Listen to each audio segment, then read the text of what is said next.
राम राम हो जय जोहार संगवारी हो। देखो हमन बनावत हन तीजा तिहार बर हमर छत्तीसगढ़ के सबसे प्रसिद्ध पकवान अइड़सा रोटी। देखो एला कइसे बनाए जाथे।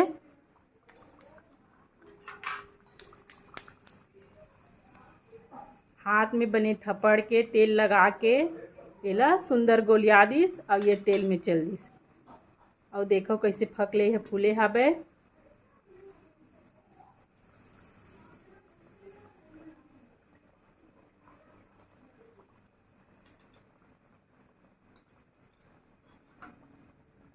अब ये संगवारी हो गए ललिया गे और ये बन गए हमर